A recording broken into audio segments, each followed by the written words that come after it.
Opa! Boa tarde, meus amigos. Nós vamos trabalhar a correção do nosso TD de História aqui. Revisão para a prova do 9º ano. Prova esta que teremos 3 capítulos, o 12, o 13 e o 14. Capítulo 12 vai falar do desmembramento da União Soviética e o fim da Guerra Fria. O capítulo 13, das tensões no Oriente Médio, focalizando basicamente a questão palestinos versus judeus e a Revolução Iraniana.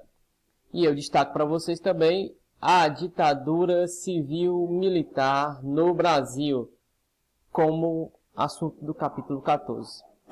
Vamos lá, né? Como foi repassado para vocês na sala, vocês teriam 25 minutos. Para fazer o TD, é um TD de 6 questões e 25 scores.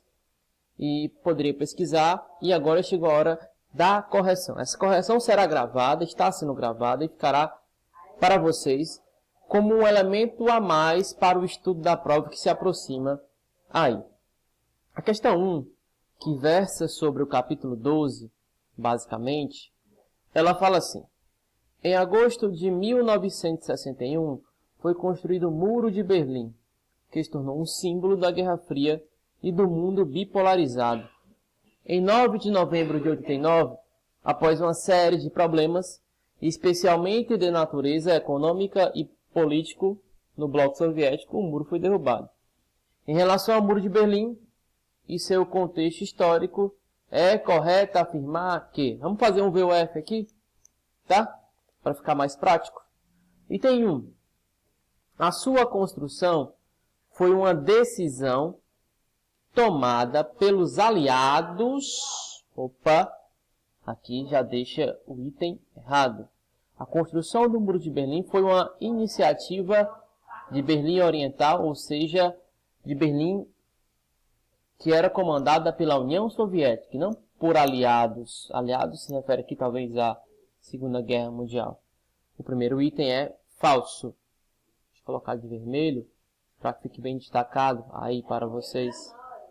A bipolaridade, capitalismo versus socialismo, marcou o quadro geopolítico internacional após a Segunda Guerra Mundial, e o Muro de Berlim não apenas dividiu a cidade, como se tornou o ícone da divisão ideológica de 2 blocos antagônicos. Perfeito. O Muro de Berlim, a construção dele, tem muito a ver com essa divisão de um mundo bipolar, do capitalismo versus socialismo, marca maior da Guerra Fria, que surgiu logo após a Segunda Guerra Mundial, após a Alemanha de Hitler ser derrotada. Portanto, o item é verdadeiro. Colocando de vermelho aqui para vocês. O terceiro. A população da parte oriental de Berlim, sob a influência soviética, não conseguia ter acesso a bens de consumo e alimentos costumeiros na parte ocidental, sob a influência britânica, francesa e norte-americana. O item ele é totalmente verdadeiro.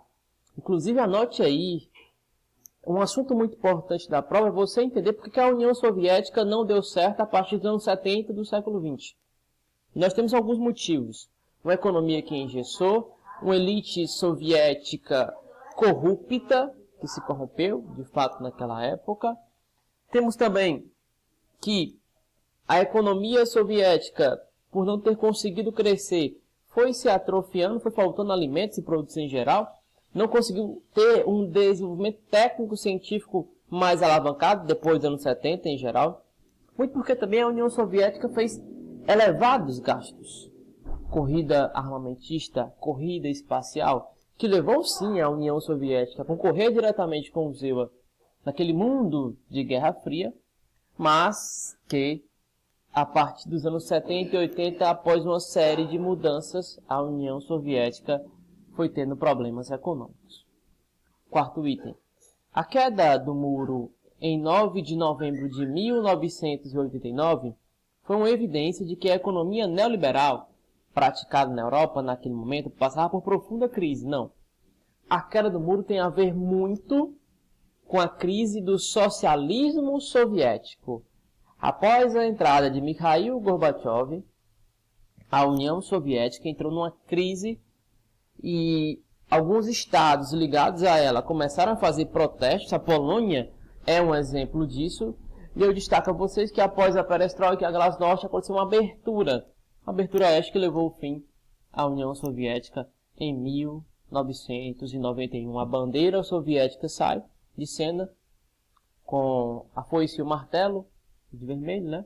E a bandeira russa sobe no Kremlin. Eis que o item é falso. A economia neoliberal ela tem uma crise posterior a isso. Ela é a economia que vai comandar o mundo pós-Guerra Fria, sim. E nós temos uma crise do mundo neoliberal atualmente, por exemplo. Ou há alguns anos atrás, certamente também. Próximo item. O final da Guerra Fria, simbolizado pela queda do Muro de Berlim, trouxe significativas mudanças políticas e econômicas ao cenário internacional. Como o surgimento de novos países que se libertaram da União Soviética, né? E a intensificação de uma economia mais global, globalizada. É verdadeiro o item. O item está correto. Tudo isso é verdade, sim. Ok? O próximo item fala assim. As disputas inerentes à Guerra Fria fizeram com que tanto o lado ocidental quanto o lado oriental de Berlim se desenvolvessem igualmente em termos de infraestrutura. Mentira! Isso é errado. Não temos um desenvolvimento igual. Até hoje, a Alemanha do lado oriental é menos desenvolvida do que a Alemanha ocidental, porque o lado oriental, com a prática socialista ligada à União Soviética, socialismo real, chamada assim por muitos, definhou naquele período. Inclusive, os clubes de futebol do lado oriental, eles não têm o mesmo poderio econômico dos clubes do lado ocidental da Alemanha até hoje. É impressionante essa diferença. Então não houve um desenvolvimento igual. Próximo item. O fim da União Soviética acontece logo após a glasnost e a perestroika, implantada no governo Gorbachev. Perfeito.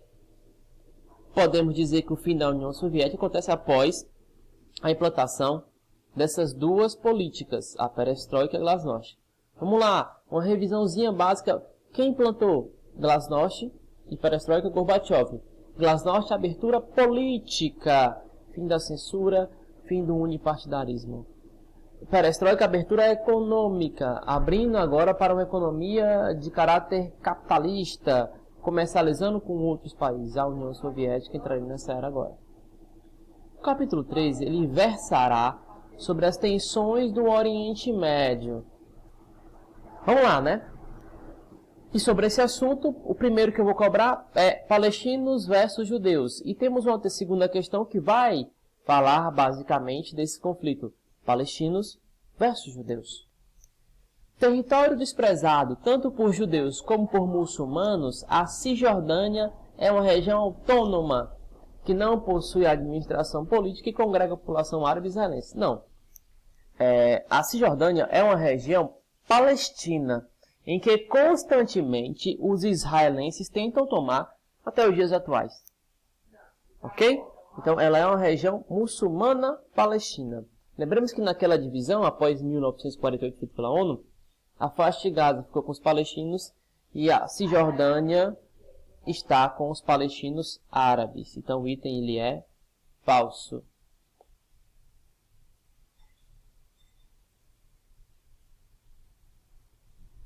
O sionismo, o movimento que defende a existência de um Estado palestino, não. Quando você vê sionismo, tem a ver com a volta do povo judeu, os antigos hebreus, para a terra prometida. Não tem a ver com os palestinos árabes. Jerusalém, cidade considerada a Terra Santa, para os cristãos, judeus e muçulmanos, é um dos principais motivos de disputas entre Israel e israelenses e árabes. Perfeito. Jerusalém é um equipamento, ou um local de disputa, perdão.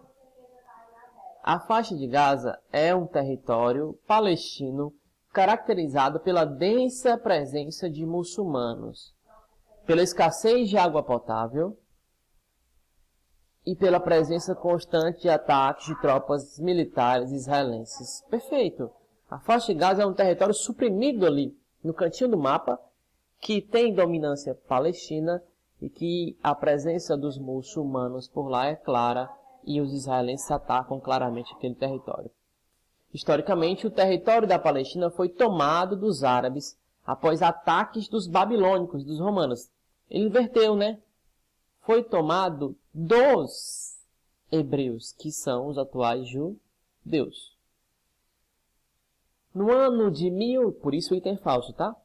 No ano de 1987, chegou ao auge a primeira intifada, uma revolta espontânea da população árabe palestina contra o Estado de Israel, quando o povo atacou com paus e pedras os tanques e armamentos de guerra dos judeus. Perfeito.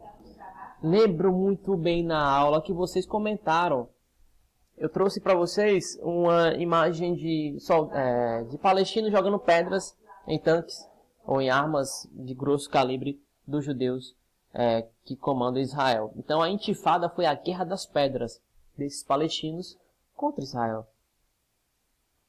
A terceira questão, ela versará sobre os dois governantes do Irã que vão ser responsáveis por aquele período da Revolução Iraniana, uma revolução de caráter conservador. O Irã sai de um contexto moderno e entra num caráter conservador. Como assim, professor? Vamos lá. O Shah, e aí tem o Reza Pahlavi, que era aquele governante de caráter moderno ligado ao Zeu, e tem o Khomeini, que era o xiita que assumiu o poder. O Shah estimulou a entrada de transnacionais. O Shah é o Reza Pahlavi, tá?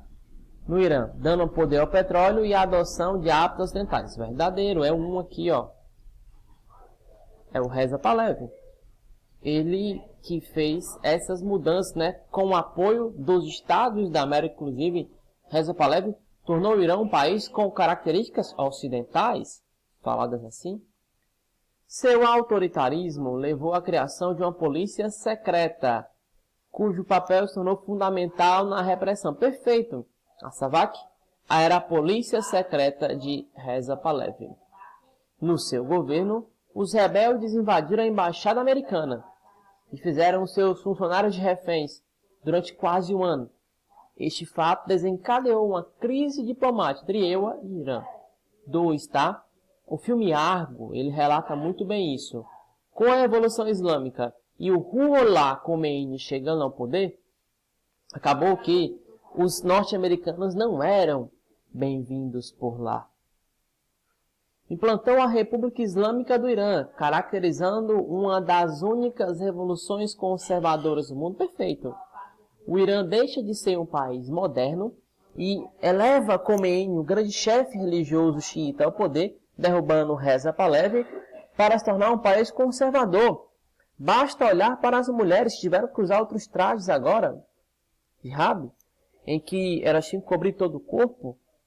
Antes, as mulheres no Irã, no período do Reza Pahlavi, utilizavam trajes mais leves, calças ocidentais, roupas ocidentais. A partir disso, não. Com a Revolução Iraniana Islâmica colocando o Khomeini no poder, e até hoje é assim, as mulheres tiveram que utilizar um traje mais ligado às características conservadoras. No seu governo, o consumo de álcool foi proibido, os filmes ocidentais banidos e as mulheres foram obrigadas a cobrir o rosto em público. Perfeito. Se refere a Khomeini, o governante conservador. Destaco que, na prova, é muito importante que vocês tenham a exata noção o que propôs Reza Pahlavi e o que propôs o Ayatollah Khomeini. Revisei o capítulo 13 com vocês, fazendo questões importantes demais. Você ver atentamente e rever esse vídeo, porque ele vai ajudar demais na sua prova que está por chegar.